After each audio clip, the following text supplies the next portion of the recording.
लो जी, कैसे हैं आप सभी लोग। Welcome back once again to text book super coaching. मेरा नाम है विदु वीरेश्वर शर्मा और एसबीआई क्लर्क एग्जाम की जो हमारी टेंटेटिव डेट है वो नोटिफिकेशन में थी 5th ऑफ जनवरी, है ना। और अगर मान के चले तो लगभग आपका वो एग्जाम तारीख हो भी सकती है, नहीं भी हो सकती।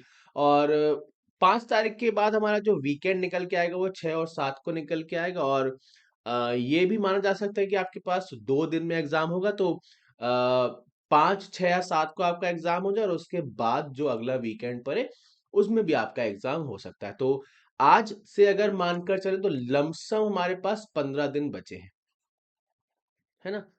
टोटल हमारे पास 15 दिन बचे और इन 15 दिनों में हम क्या कर सकते हैं कि हमारा जो मॉक टेस्ट का स्कोर है वो इंक्रीज हो और अल्टीमेटली फिर एग्जाम में जो हमारा स्कोर है वो भी एक्सटेंड हो। तो इस सेशन में हम बात करेंगे लास्ट के 15 डेज की हमारी स्ट्रैटेजी क्या होनी चाहिए, किस किस चीज को हमें कवर अप करना है और कैसे कैसे आगे हमें बढ़ना है ताकि हमारा जो अल्टीमेट फाइनल स्कोर है वो इंक्रीज हो पाए। ओके, तो जितने भी लोग सेशन में जुड़ चुके हैं आप सभी का बहुत बहुत स्वागत है। ध्यान से सारी चीजों को सुनना, समझना और इंप्लीमेंट करके देखना। और अगर आप इन चीजों को सक्सेसफुली इंप्लीमेंट कर लेते हैं तो आप अगेन खुद ही महसूस करेंगे कि आपका स्कोर बहुत अच्छे लेवल पर पहुंच चुका है। ठीक है, सेशन को लाइक कर दो, अपने सभी दोस्तों के साथ शेयर कर दो जो भी एसबीआई क्लर्क 2023 का एग्जाम देने वाले हैं। ठीक है, तो शुरुआत करते हैं। सबसे पहले तो भैया मोटिवेशन के लिए हमें अब 15 हार्ड चैलेंज यहाँ पर स्टार्ट करना पड़ेगा। आई होप सभी इनको जानते ही होंगे, है ना। इन्होंने 75 हार्ड चैलेंज 2 बार कंप्लीट किया है। तो हमें बस उसी चीज को फॉलो करना, हमें तो सिर्फ 15 दिन ही मेहनत करनी है।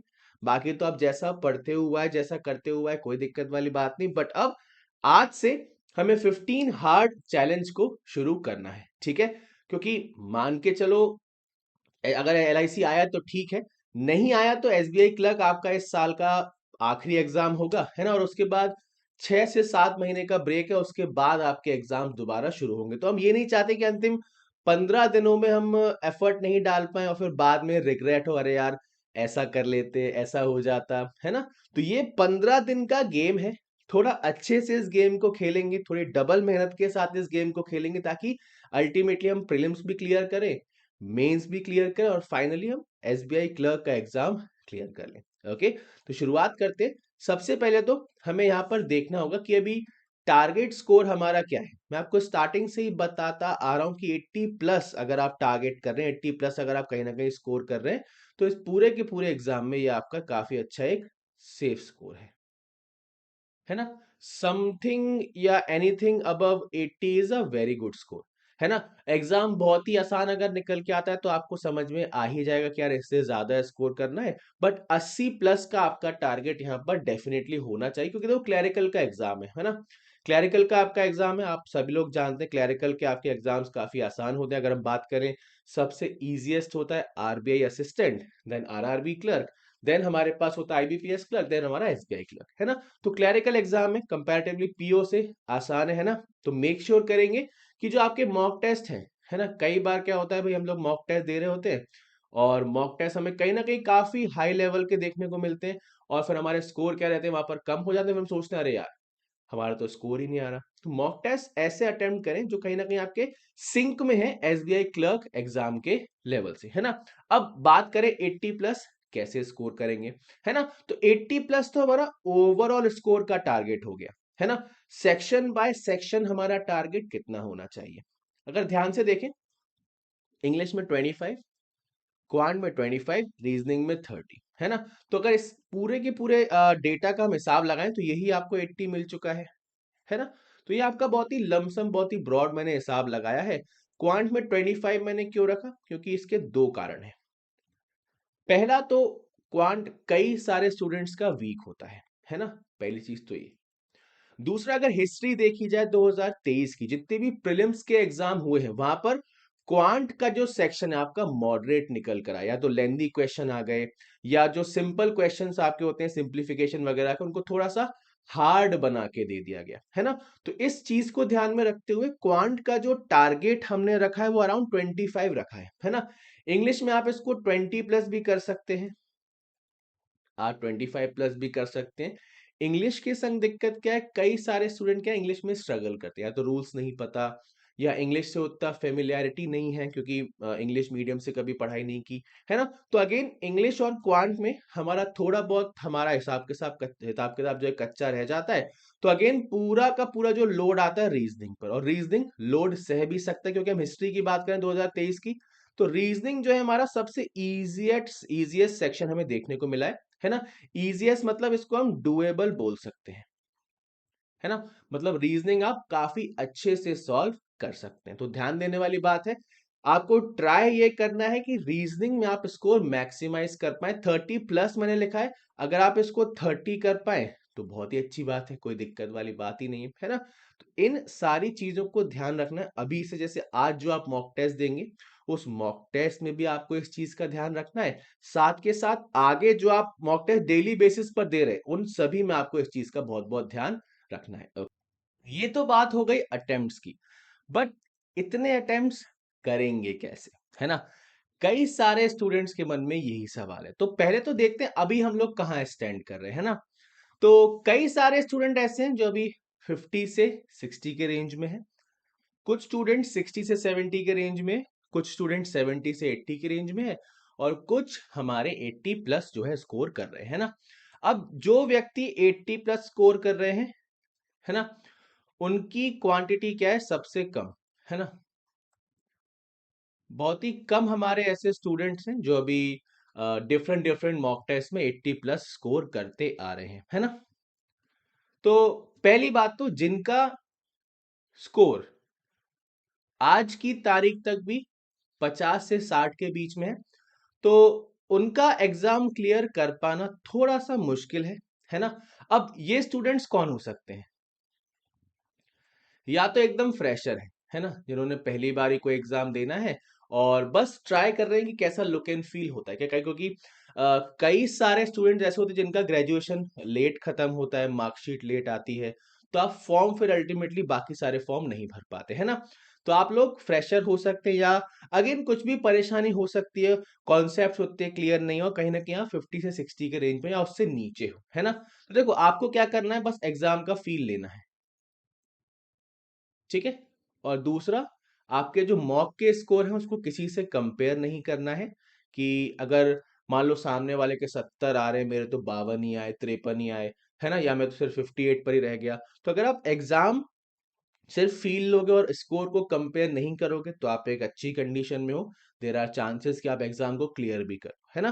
तो अपने स्कोर्स कभी भी कंपेयर मत करो, है ना? हो सकता है इन बचे हुए 15 दिनों में आप बहुत ही अच्छे से अपनी प्रैक्टिस कर लो, आप बहुत अच्छे कॉन्सेप्ट सीख लो, है ना, और कहीं ना कहीं जाकर आप अच्छा एक डिसेंट स्कोर निकालो। तो आपको डीमोटिवेट नहीं होना है ना? आपको क्या करना है, जितना आपने पढ़ा हुआ है उसी में आप कॉन्फिडेंट रहिए, ओके? और क्या पता आप अच्छा स्कोर कर ले, है ना? क्योंकि मैं ये नहीं बोलूंगा कि नहीं भैया उम्मीद ही खत्म है, कुछ कर ही नहीं सकते, इससे और डिमोटिवेशन आएगा। तो आप ट्राई करो कि थोड़ा बहुत स्कोर और बढ़ाया जा सके, है ना? जो कॉन्सेप्ट हमें नहीं आते उन कॉन्सेप्ट को दोबारा अच्छे से सीखा जाए और अल्टीमेटली अपना स्कोर बढ़ा लिया जाए।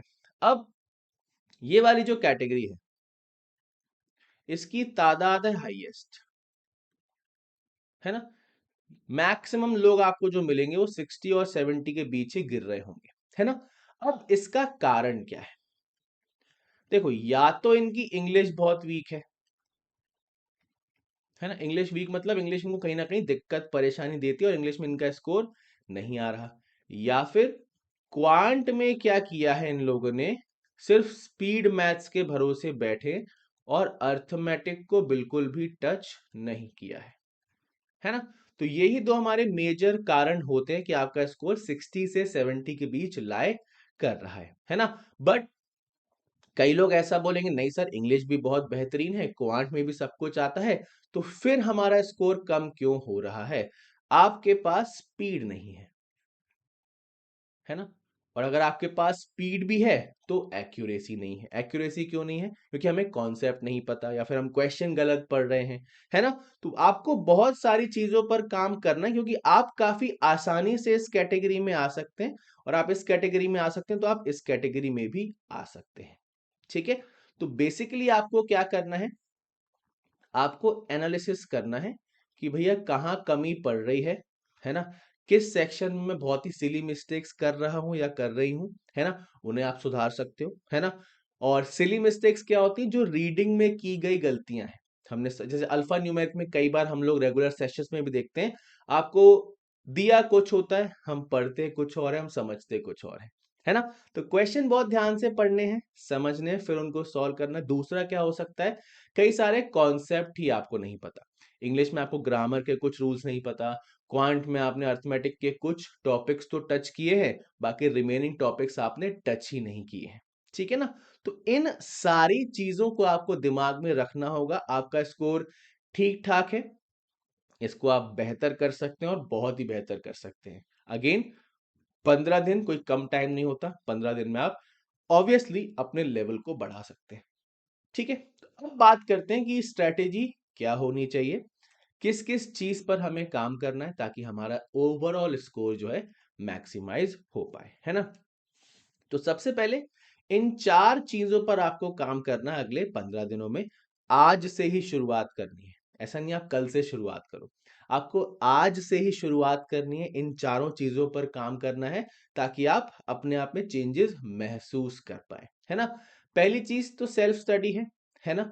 दूसरा रैपिड सेशंस है, तीसरा है टू डू लिस्ट और चौथा है मॉक टेस्ट, है ना? हर एक हेडिंग को हम डिटेल में डिस्कस करेंगे कि इस पर्टिकुलर चीज के अंदर क्या करना है और कैसे इसको आगे लेकर चलना है ना? तो पहले तो बात की जाए सेल्फ स्टडी की। सेल्फ स्टडी आई होप सभी को पता है। आप मान लीजिए आपका कोई पेड बैच चल रहा होगा, है ना, जो कि आपका कुछ एक दिन में खत्म होने वाला होगा। दूसरा, आप जो यूट्यूब पर सेशंस करते हैं, है ना, इन सारी चीजों को आपको ध्यान से लेकर चलना होगा। और आई एम अज्यूमिंग कि आपकी जो जितनी भी पेड क्लासेस हैं या फ्री क्लासेस हैं, वो मंडे टू सैटरडे ही होती हैं, है ना? संडे आपकी कोई भी क्लास नहीं होती होगी। तो हम अज्यूम कर रहे हैं कि सेल्फ स्टडी के लिए आपको मंडे टू सैटरडे का टाइम देना है, और ये सेल्फ स्टडी आपकी 6 आवर्स से लेके 8 आवर्स तक चल सकती है, डिपेंडिंग अपॉन द वॉल्यूम, कि आप कितनी कितनी क्लासेस देखते हैं। तो सेल्फ स्टडी के लिए आपको कम से कम 6 से 8 घंटे यहाँ पर ब्लॉक करने ही होंगे, क्योंकि पढ़ना तो है ही ना, है ना, कॉन्सेप्ट तो क्लियर करनी ही है। तो 6 से 8 घंटे का आपका जो टाइम रहेगा वो ब्लॉक्ड रहेगा सेल्फ स्टडी के लिए। आप किसी पेड बैच में पढ़ते हैं, आप यूट्यूब सेशंस को देखते हैं, खुद स्वयं से आप पढ़ रहे हैं, तो आपको कोई और कॉन्सेप्ट कंप्लीट करने हैं, तो इन सारी चीजों के लिए 6 से 8 घंटे आपको ब्लॉक करनी है ना? उसके बाद सबसे इंपॉर्टेंट चीज आती है रैपिड सेशंस, है ना, या फिर रैपिड फायर सेशंस। होगा क्या, कई सारे हमारे दोस्त ऐसे हैं जिनकी एक ही चिंता है कि सर सारा सिलेबस कंप्लीटेड है, हमें सब कुछ समझ में आता है, ऐसा कोई भी सिलेबस का कोना नहीं है जो हमने कवर नहीं किया, बट अगेन स्पीड नहीं आती है ना? स्पीड नहीं आ रही तो क्या करें? देखो, स्पीड आने के लिए आपको क्या करना पड़ेगा, एक पर्टिकुलर चीज से दोस्ती करनी पड़ेगी। दोस्ती किससे करनी पड़ेगी? टाइमर से। अभी हम लोग क्या करते हैं, खूब प्रैक्टिस कर रहे हैं, है ना? बुक से भी प्रैक्टिस कर रहे हैं, पीडीएफ से भी प्रैक्टिस कर रहे हैं, हम ऑनलाइन भी प्रैक्टिस कर रहे हैं, ठीक है ना? बट वहां पर हम विदाउट टाइमर प्रैक्टिस कर रहे हैं, है ना? तो यहां पर हमें कुछ रैपिड फायर सेशंस करने होंगे डेली बेसिस पर, जो हमारे सिर्फ आधे घंटे के होंगे।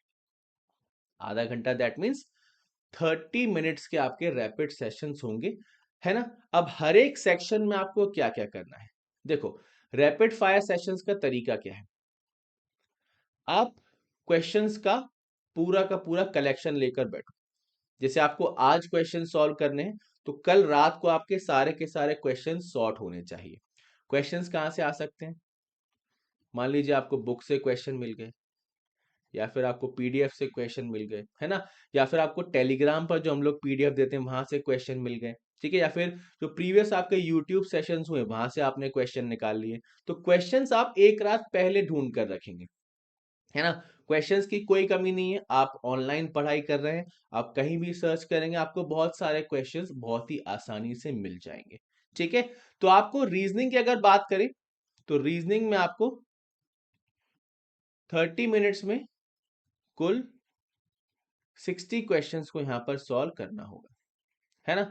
तरीका क्या होगा, क्वेश्चंस आपके एक साथ रखे हुए होंगे, बुक में है, पीडीएफ में, कहीं पर भी है। आप अपने फोन में या वॉच में 30 मिनट्स का टाइमर लगाएंगे, है ना? और 15 सिलोगिज्म, 15 इनइक्वालिटी, 15 अल्फा न्यूमेरिक और 15 ब्लड रिलेशन और डायरेक्शन के क्वेश्चंस को पिक करेंगे, है ना। अब इसमें 15-15 में आप 8 ब्लड रिलेशन रख सकते हो, 7 डायरेक्शन, या फिर इनकी आप वैल्यू चेंज कर सकते हो, है ना। ये ऐसे क्वेश्चन है जो आपके एग्जाम में आने ही आने हैं। एक आध इसमें से आपका क्वेश्चन गायब हो सकता है, बट आई थिंक 3 तो आपको एग्जाम में मिलेंगे, कोई क्लैरिकल एग्जाम है ना। क्लैरिकल एग्जाम पूरा का पूरा स्पीड रीजनिंग, स्पीड मैथ्स, इन सब पर डिपेंडेंट रहता है ना।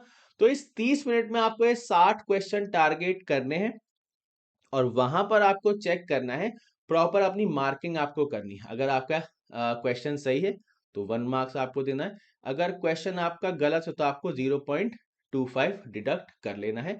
फिर 30 मिनट्स में आपको चेक करना है कितनी आपकी एक्यूरेसी आ रही है और कितना आप स्कोर कर पा रहे हैं, ठीक है। तो यहां से क्या होगा, धीरे धीरे 1 दिन, 2 दिन, 3 दिन, 4 दिन, 7 दिन में आप ऑटोमेटिकली महसूस करोगे कि आपकी स्पीड थोड़ी सी बढ़ गई है, आपके आपका जो स्कोर है वो थोड़ा सा बढ़ गया है ना।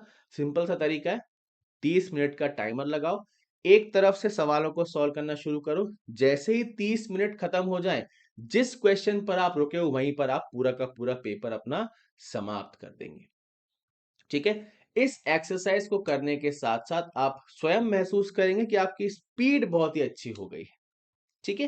तो ये आपकी बात रही रीजनिंग की। आगे बात करते हैं क्वांट की।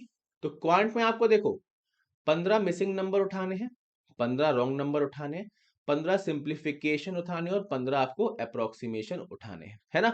अब यहां पर आप सिंप्लीफिकेशन तो करो ही हर बार, अप्रोक्सीमेशन के साथ आप एक चॉइस लेकर चल सकते हो क्वाड्रेटिक की, है ना, क्योंकि क्वाड्रेटिक भी आपका काफी ज्यादा पूछा जाता है ना। तो आपने एक दिन अप्रोक्सीमेशन कर लिया, एक दिन आपने क्वाड्रेटिक कर लिया, इस प्रकार से आप चीजों को लेकर चल सकते हो, या फिर अप्रोक्सीमेशन पूरी तरह आप स्किप कर दो और सिर्फ क्वाड्रेटिक क्वाड्रेटिक ही कर लो, है ना, क्योंकि ये तीनों तो मैंडेटरी हैं। बाकी इसके बाद आप अप्रोक्सीमेशन या क्वाड्रेटिक में से किसी एक को पिक कर सकते हो, इस चीज को याद रखो, है ना। तो अगेन मेथड सेम रहेगा, 30 मिनट्स का टाइमर लगाना है, इन 60 क्वेश्चंस को पिक करना है, जितने आप सॉल्व कर पाए बहुत ही अच्छी बात है, नहीं कर पाए तो चेक करेंगे क्यों नहीं कर पाए और स्पीड आपकी कितनी कम रह रही है। Okay, I hope this is clear to everyone. उसके बाद बात आती इंग्लिश की। अब इंग्लिश क्वेश्चन छोटा है, कुछ सोल्यूशन नहीं करना, देख के आंसर मार्क करना है। तो इंग्लिश में आपकी कहानी क्या रहेगी, 30 मिनट्स में आपको 80 क्वेश्चंस पिक करने हैं, है ना। 30 मिनट्स में आपको 80 क्वेश्चन पिक करने, 20 क्वेश्चन आपके एरर के होंगे, 20 क्वेश्चन आपके फिलर के होंगे, वो सिंगल फिलर भी हो सकता है, वो डबल फिलर भी हो सकता है ना। 20 आपके क्लोज टेस्ट रहेंगे और 20 आपके सेंटेंस रीअरेंजमेंट रहने वाले हैं, है ना। तो इन सभी क्वेश्चंस को एक रात पहले ढूंढ के रखो, किसी भी सोर्स से ढूंढ के रखो, बट सॉल्व जरूर करो। दूसरा, दो इंपॉर्टेंट चीजें हमारी और हैं। दूसरा, एक तो रीडिंग, है ना, एक तो आपकी रीडिंग, मैं सजेस्ट करूंगा 10 पेजेस पर डे आप रीड जरूर करो, है ना, क्योंकि पूरा का पूरा गेम जो आपका इन एग्जाम्स में रीडिंग का ही है। इंग्लिश में आरसी पढ़ना है, रीजनिंग में बाकी सारे क्वेश्चंस तो पढ़ने ही है, आपको पजल भी पढ़नी है, क्वांट में आपको डीआई पढ़नी है और पढ़ के समझनी भी है, और सही तरीके से समझनी, ताकि सही तरीके से हम क्वेश्चन को सॉल्व कर पाए, है ना। तो 10 पेजेस की रीडिंग आपको कम से कम यहां पर करनी जरूर है। दूसरा, हर वीकेंड पर आपको ग्रामर के सारे रूल रिवाइज करने। आप या तो सैटरडे को कर सकते हो या फिर संडे को कर सकते हो। आई एम प्रिटी श्योर जब आपने पढ़ाई शुरू की होगी तो आपने एक प्रॉपर तरीके से नोट्स जरूर बनाए होंगे। तो सैटरडे या संडे को अपने ग्रामर के सारे रूल्स को आपको रिवाइज करना है ना। उसके बाद डेली बेसिस पर आपको वोकैबुलरी का भी रिवीजन यहाँ पर करना है, ये मैंडेटरी है। वोकैबुलरी आप डेली हिंदू वोकैबुलरी देखते हैं या काफी सारे सेशंस आपके होते ही रहते हैं यूट्यूब पर, जरूर आई एम प्रिटी श्योर आप जरूर ज्वाइन करते होंगे और वहां भी आपने नोट्स बना रखे होंगे। तो बस उन्हीं नोट से आप डेली बेसिस की अपनी वोकैबुलरी को रिवाइज करते रहे, क्योंकि आपको वहां से वर्ड मीनिंग तो मिलेंगे ही, इडियम फ्रेजेस हो गए, फ्रेज रिप्लेसमेंट हो गए, तो इन सारी चीजों को सॉल्व करने में आपको हेल्प मिलेगी, है ना। तो डेली बेसिस पर वोकैबुलरी का रिवीजन जरूर करेंगे, है ना। तो ये हमारे रैपिड फायर सेशंस की बात हो गई। आई होप पूरा का पूरा आइडिया आपको समझ में आ गया होगा कैसे इन रैपिड फायर सेशंस को प्लान करना है ताकि आपकी स्पीड बढ़ पाए। अब क्वेश्चंस कहाँ से मिलेंगे, वही हमारी बात हुई। तो आप तो पीडीएफ तो भैया आपको देते ही हैं हम लोग, है ना, डेली बेसिस पर क्लास के बाद आपको पीडीएफ तो मिलती ही है ना। तो आप उन पीडीएफ से क्वेश्चंस को पिक कर सकते हो, या फिर आपके पास किसी भी पब्लिकेशन की बुक हो, वहां पर तो क्वेश्चन होंगे ही, है ना, तो वहां से आप कर सकते हो। ऑलराइट, या फिर यूट्यूब पर कई सारे सेशंस हैं, यूट्यूब पर आपके कई सारे सेशंस हैं, आप सर्च कर लो टॉप 50 क्वेश्चंस किसी पर्टिकुलर टॉपिक के, है ना, या आप टॉप 100 सर्च कर लो किसी पर्टिकुलर क्वेश्चन के, है ना, तो काफी सारे वीडियोस आपको मिल जाएंगे, वहां से आप क्वेश्चन क्वेश्चन पिक कर लो, उन क्वेश्चंस को सॉल्व कर लो, है ना। तो इस प्रकार से कहीं ना कहीं आपको क्वेश्चंस ढूंढने पड़ेंगे, समझने पड़ेंगे, और फिर उनको सॉल्व करना पड़ेगा, है ना। बट सॉल्व जरूर करना है डेली बेसिस पर, और जैसे कल आपको क्वेश्चन सॉल्व करना है तो आपका एक कर्तव्य है कि आज रात को आप सारे के सारे क्वेश्चन सॉर्ट करके रखें, है ना। बाकी मैं भी टेलीग्राम पर आपको पीडीएफ देता हूँ, डेली प्रैक्टिस पीडीएफ, है ना, वहां से भी आप क्वेश्चन निकाल सकते हैं, बट वहां आपको स्पेसिफिक टॉपिक के पीडीएफ नहीं मिलते, वहां पर आपको एक मिक्स पीडीएफ देखने को मिल जाता है ना। तो Vidhu Sharma sir Telegram channel join कर लो, ताकि आपको वो पीडीएफ डेली मिलता है, दोपहर 2 बजे के आसपास वो पीडीएफ मैं अपलोड करता हूँ, तो वहां से आपको कुछ क्वेश्चंस मिल जाएंगे, ठीक है ना। तो इस तरीके से आप कहीं ना कहीं क्वेश्चंस ढूंढने पड़ेंगे, थोड़ा सा एफर्ट लगाना पड़ेगा, राइट। चलो आगे देखते हैं, रैपिड सेशंस की बात हो गई, फिर आपको डेली टू डू लिस्ट भी जो है कंप्लीट करनी है ना। टू डू लिस्ट क्या है? टू डू लिस्ट आपके मार्क्स बढ़ाने की स्ट्रैटेजी है, कैसे आपके मार्क्स इंक्रीज होंगे, कैसे आप ये मेक श्योर करेंगे कि आप पेपर में मैक्सिमम कवरेज कर रहे हैं, है ना। आपको 15-15-15 का रूल यहां पर लेकर चलना है। बात की जाए तो रीजनिंग में मैक्सिमम मार्क्स पजल के होते हैं, क्वांट में मैक्सिमम मार्क्स टीआई के होते हैं, और इंग्लिश में मैक्सिमम मार्क्स रीडिंग कॉम्प्रिहेंशन के होते हैं, है ना। तो यहां पर आपको क्या करना है, पजल एंड सिटिंग अरेंजमेंट के 15 क्वेश्चंस करने हैं, अलग अलग वैरायटी के। डेटा इंटरप्रिटेशन के आपको 15 क्वेश्चन करने हैं। आप पाई चार्ट पिक कर सकते हो, बार ग्राफ पिक कर सकते हो, लाइन ग्राफ पिक कर सकते हो, है ना, इस प्रकार से आप चल सकते हो। देन रीडिंग कॉम्प्रिहेंशन के भी आपको 15 क्वेश्चन यहाँ पर पिक करने होंगे, है ना। अब देखो, ऐसा नहीं करना कि आपने 3 पजल पिक कर ली और आपका 15 क्वेश्चन हो गए, ऐसा तो नहीं करना, है ना। आपको 15 सेपरेट सेपरेट पजल पिक करनी, या फिर इनिशियली पहले वीक में आप क्या कर सकते हो, 10 क्वेश्चंस लेकर चल सकते हो, है ना। क्योंकि इतना तो करना पड़ेगा, कई लोगों के मन में आ रहा हो यार 15 क्वेश्चन कैसे करेंगे, पूरा दिन बीत जाएगा। भाई करना तो है ही ना, जितना ज्यादा आप प्रैक्टिस करोगे, जितना ज्यादा आप कवरेज करोगे, वो तभी तो स्कोर इंक्रीज होगा। अभी हम लोग क्या सोच रहे हैं, जो हमारा करंट स्टेटस है उसी में हमारा स्कोर बढ़ जाए, तो वो तो पॉसिबल नहीं ना। अगर आप सेम सेम चीज बार बार रिपीट करोगे तो क्या रिजल्ट आपको नया मिल जाएगा? नहीं मिलेगा। आपको अपने एक्शंस में बदलाव लाना पड़ेगा, अपने तरीकों में बदलाव लाना पड़ेगा, तभी जो आपका एंड रिजल्ट है उसमें आपको बदलाव देखने को मिलेगा। Okay, I hope this is clear. तो आप इसको इनिशियली 10 क्वेश्चन से स्टार्ट कर सकते हो। रीडिंग कॉम्प्रिहेंशन में चलो मान के चलो 15 तो मतलब एक काफी बड़ा नंबर हो गया, आप 5 से स्टार्ट करो, है ना। रीडिंग कॉम्प्रिहेंशन आप 5 से स्टार्ट करो, तो यहां पर जो मैंने आपको इनिशियली बोला 10 पेज की रीडिंग, वो भी आपकी कवर हो जाएगी और चीजों को आप बहुत आसानी से समझ पाओगे, ठीक है ना। तो ये डेली की टू डू लिस्ट हमें कंप्लीट करनी है। 15 puzzle plus sitting arrangement doable है, पजल्स में आपको कोई दिक्कत नहीं आएगी। डीआई आप 10 कर सकते हो, 15 कर सकते हो, जैसी आपकी मर्जी हो। और रीडिंग कॉम्प्रिहेंशन कम से कम आपको 5 तो यहाँ पर करनी है, ठीक है। इससे क्या होगा, प्रैक्टिस तो आपकी हो ही रही है ना। साथ के साथ कई एक बार क्या होता है, कुछ एक क्वेश्चन थोड़े अच्छे लेवल के मिल जाते हैं, या फिर ऐसे कुछ क्वेश्चंस मिल जाते हैं जो नई तरीके से पूछे गए, या नया कोई कॉन्सेप्ट उसमें अप्लाई किया गया है। तो वो अगर आपको समझ में आ जाएगा तो अल्टीमेटली एग्जाम में मान लो आपको कुछ नया देखने को मिलता है, तो वहां से आप उसको आसानी से कवर कर लेंगे, ठीक है। अगेन सोर्सेज आपके कोई भी हो सकते हैं, पीडीएफ हो सकते हैं, बुक्स हो सकते हैं, यूट्यूब सेशंस हो सकते हैं, बट करना है तो करना है, ठीक है ना। तो इन डेली टू डू लिस्ट वाली चीजों को भी डेफिनेटली कंप्लीट करना है। अब बात की जाए मॉक टेस्ट की, अभी भी कई सारे व्यक्ति ऐसे हैं जो मॉक टेस्ट नहीं दे रहे हैं, या फिर मॉक टेस्ट देने से डर रहे हैं, या फिर कुछ तो बहुत ही हमारे ग्रेट लोग हैं जिन्होंने अभी तक किसी भी पब्लिकेशन के मॉक टेस्ट परचेज ही नहीं किए हैं, है ना। तो भैया अगर परचेज नहीं किए हैं तो परचेज कर लो। टेक्स्ट बुक पर तो इस समय सेल भी चल रही है, तो आपको डिस्काउंटेड प्राइस में टेक्स्ट बुक पास या पास प्रो मिल जाएगा। किसी भी पर्टिकुलर सब्सक्रिप्शन पैक को आप परचेज कर लो और मॉक टेस्ट लगाना शुरू करो, है ना। हम तो मान के चल रहे हैं कि 5 जनवरी को हमारा एग्जाम है, टू बी प्रिसाइज 6 को मान के चलो, वीकेंड हमारा तब शुरू हो रहा है। तो आज से अगर हम 4 जनवरी तक मान के चले तो पूरा का पूरा मॉक टेस्ट का हमने एक प्लान यहाँ पर बनाया हुआ है, ठीक है। तो जैसा कि मैंने आपको स्टार्टिंग में ही बताया था, जो आपकी लाइव क्लासेस होती हैं या फिर पेड क्लासेस होती हैं वो मंडे टू सैटरडे तक होती हैं। संडे को आपकी कोई भी क्लास नहीं होती। तो मंडे टू सैटरडे आपको क्या करना है,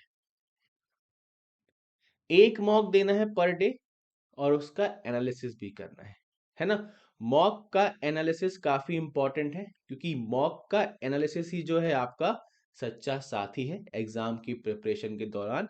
ये आपको बताएगा आपके वीक सेक्शंस कौन से हैं, है ना, या फिर कौन से सेक्शंस में आप स्लो हैं, है ना।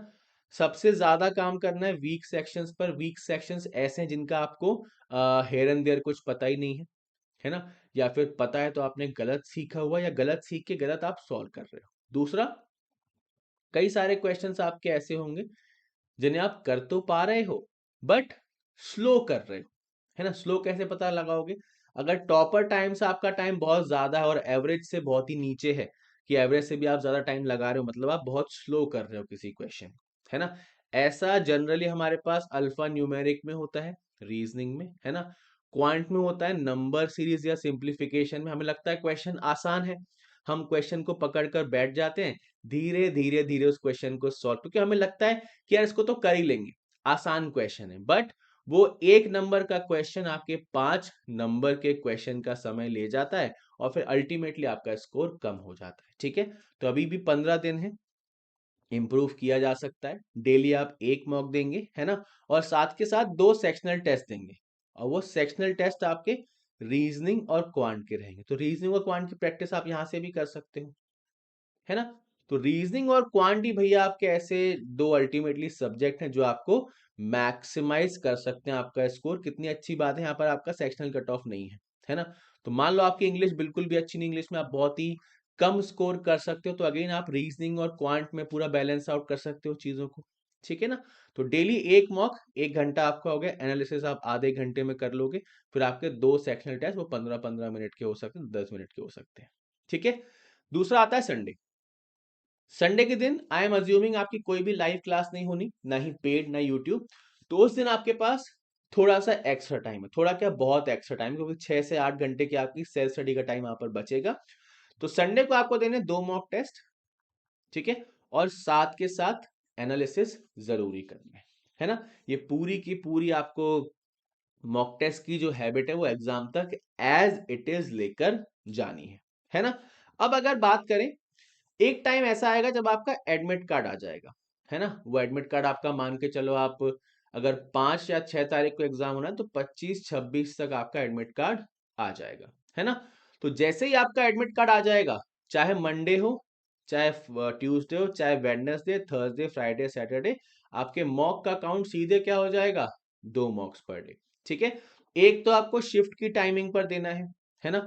बार बार इस पर जोर क्यों डाला जा रहा है, क्योंकि आपको शिफ्ट की टाइमिंग पर अपने दिमाग को एक्टिव रखना है कि भाई इस टाइम पेपर देना है, इस समय ब्रेन की एक्टिविटी मुझे 110% चाहिए। तो ये कैसे होगा, जब आप ब्रेन को हैबिट डालोगे, है ना।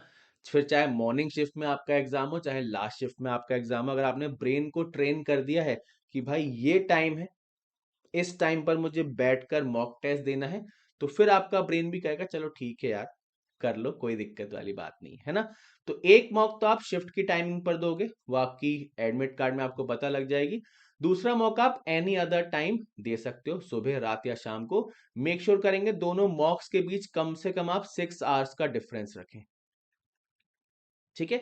दोनों मॉक्स के बीच आप 6 आवर्स का डिफरेंस रखें, ताकि जो आपने गलतियां की हैं आप उनको कवर अप कर पाए गिवन 6 घंटों में, ताकि उसको आप दूसरे मॉक टेस्ट में रिपीट ना करें, है ना। क्योंकि देखो सॉरी, आपने एक मॉक टेस्ट दिया, आपने कुछ गलतियां वहां पर की, और आप अगर बैक टू बैक 2 मॉक दे लोगे तो फिर आप उन गलतियों को ना ही ढंग से समझ पाओगे, और अगर गलतियों को समझ नहीं पाए तो अगले मॉक में भी रिपीट करोगे और फिर कोई मतलब निकलता नहीं है ना।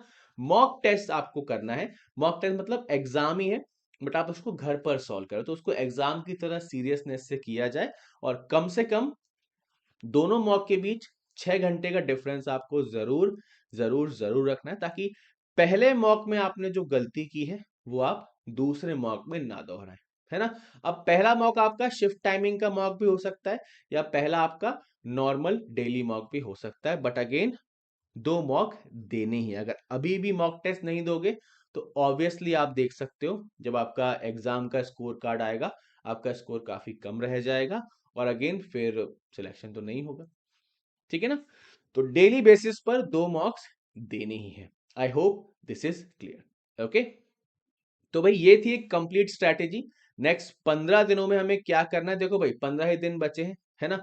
और इन्हीं 15 दिनों में हमें पूरा का पूरा गेम बदलना है। पढ़ाई हम पूरे साल भर से कर रहे हैं, साल का आखिरी एग्जाम है, तो क्यों ना बहुत अच्छे तरीके से परफॉर्म किया जाए और इस साल के एंड को एक शानदार तरीके से किया। जैसे साल के एंड में तो क्या ही होगा, साल के स्टार्टिंग में आपका एग्जाम होगा, तो क्यों ना साल की शुरुआत बहुत धमाकेदार तरीके से की जाए, एक कॉन्फिडेंट नोट पर पूरे के पूरे साल की स्टार्टिंग की जाए, ताकि पूरा का पूरा साल हमारा बहुत ही बेहतरीन तरीके से निकले, है ना। आखिरी एग्जाम है, बहुत ही सम्मान देना है इस एग्जाम को, और अगेन मैक्सिमम स्कोर करना, और मैक्सिमम आप स्कोर कर सकते हो क्योंकि क्लैरिकल का एग्जाम है ना। क्लैरिकल का एग्जाम बाकी एग्जाम से आपका काफी वैसे ही आसान होता है। दूसरा, है ना, मॉक टेस्ट ऐसे अटेंड करो जो एकदम आपके एग्जाम लेवल के सिंक में हो, है ना। कई सारे पब्लिकेशंस के एग्जाम जो मॉक टेस्ट होते हैं काफी टफ, है ना, मतलब बहुत टफ टफ क्वेश्चन दिए हुए हैं, है ना, ताकि हमारी क्वालिटी सबसे सुपीरियर रहे। तो ऐसा नहीं करना, आप ऐसे क्वेश्चंस में जाओगे, मान लो क्लर्क का आपका पेपर है, पीओ लेवल का मौका आपको दे रखा है, तो ऑब्वियसली आपके स्कोर कम होंगे, है ना। फिर आप डिमोटिवेटेड फील करोगे, यार मेरे दोस्त के तो 70+ आ रहे हैं, मैं 50-60 पे ही पड़ा हुआ हूँ, है ना। तो थोड़ा वो भी आपको ध्यान देना पड़ेगा, है ना। और बाकी सब कुछ बढ़िया है ही, हम लोग साल भर से तैयारी कर रहे हैं, सारे के सारे कॉन्सेप्ट्स हमारे डन हैं, तो बस अच्छे से हमें चीजों को आगे लेकर चलना और कंक्लूजन अच्छा करना है। पता है मैक्सिमम नंबर ऑफ टाइम्स क्या होता है, सब कुछ बहुत बढ़िया किया, है ना, सब कुछ बहुत शानदार तरीके से किया, एंड में आके थोड़ी सी कमियां रह गई, फिर हमें दिक्कत का सामना करना पड़ा। मैं ये एग्जाम्पल नहीं देना चाहता, बट फिर भी दिल पे पत्थर रख के एग्जाम्पल दूंगा, जैसे भारतीय क्रिकेट टीम के साथ हुआ वर्ल्ड कप में।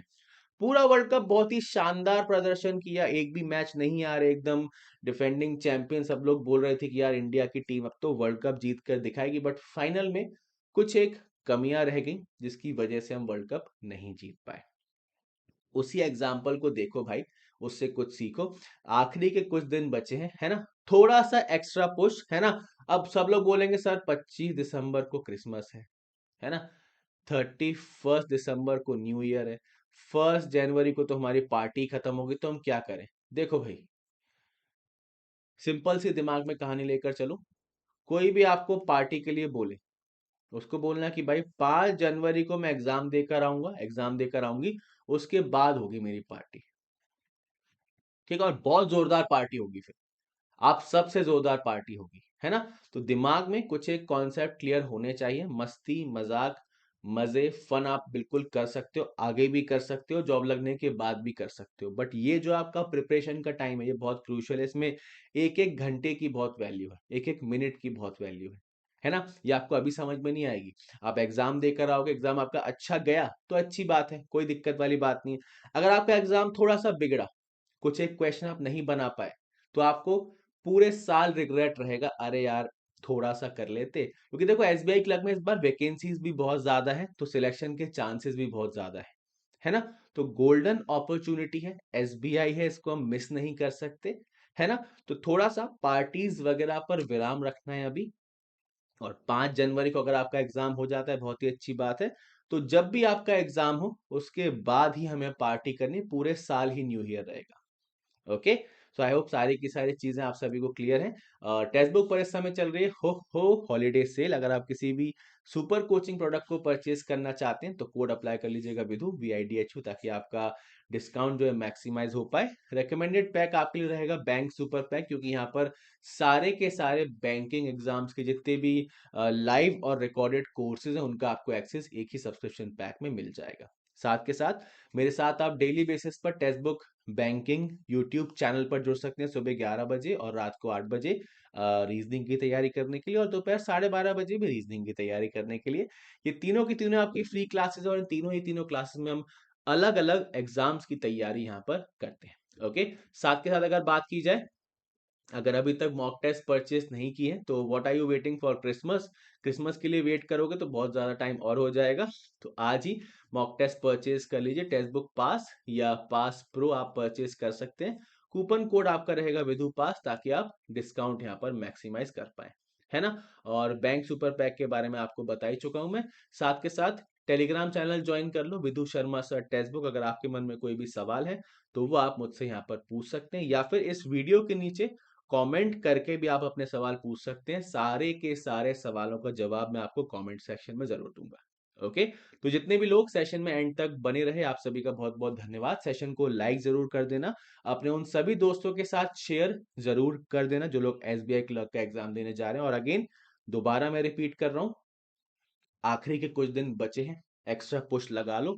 फिर आप थैंक यू करोगे कि यार, अब स्वयं को थैंक यू करोगे कि यार बिल्कुल सही टाइम पे हमने सबक सीख लिया और थोड़ा सा एक्स्ट्रा पुश लगा दिया, और काफी अच्छा हमने यहाँ पर स्कोर कर लिया और एग्जाम हमने क्लियर कर लिया है। ठीक है, कोई भी कंफ्यूजन हो, कोई भी सवाल हो, मुझसे कमेंट में जरूर पूछ लेना। Okay, so with that said, thank you everyone for joining in this session. मिलते हैं एक और नए सेशन में काफी जल्दी text book super coaching banking channel पर। तब तक के लिए all the best for the exam and good bye.